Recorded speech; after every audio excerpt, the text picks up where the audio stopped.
Halo, habari. Karibu tuone jinsi ya kujiunga na Postpata. Hapo na click button ya person kwa ajili ya create new account. Ikifunguka unaingiza namba zako za simu ambazo zipo kwenye simu yako. Then una click send code. Baada ya hapo utapokea OTP kutoka katika SMS, normal SMS. Hizo OTP zitakuwa ni karakta 6 ambazo ni nambari ambazo utatakiwa uzijaze kwenye viboksi vilivyo wazi, na hii hatua inachukua kama dakika moja tu.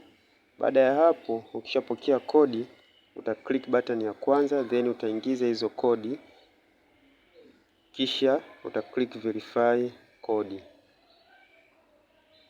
Ukisha click verify code itakuja form ambayo haina mambo mengi, ina sehemu 3 tu za kujaza, ambapo utajaza majina yako kamili, mfano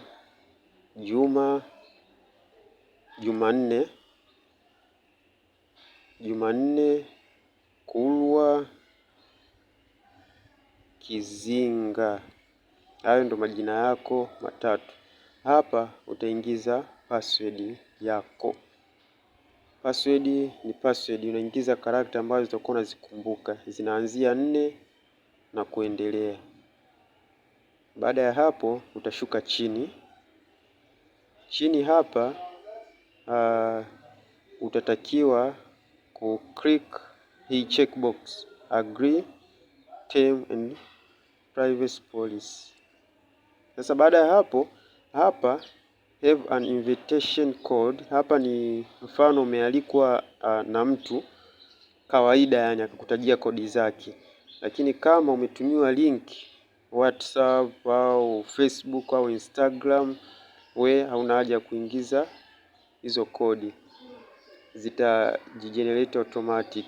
Kwa baada ya hapo click complete and then itakwambia umesuccess. Baada ya hapo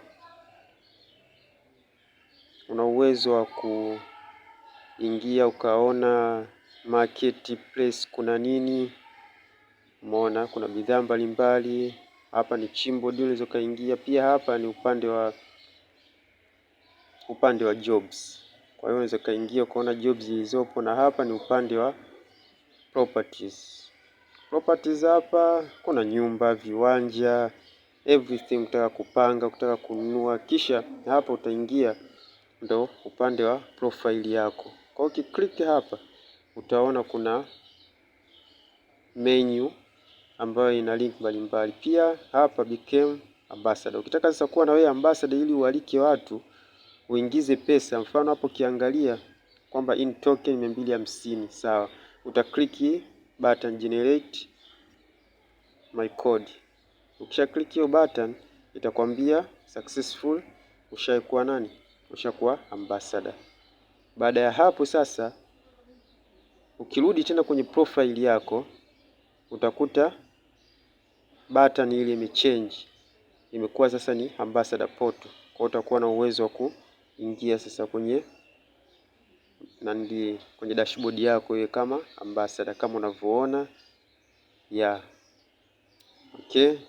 Ukitaka kusign out una click pale pale kwenye profile yako, unakuja na click button ya sign out and then account yako inakuwa safe. Ukitaka kusign in again unakuja na click pale juu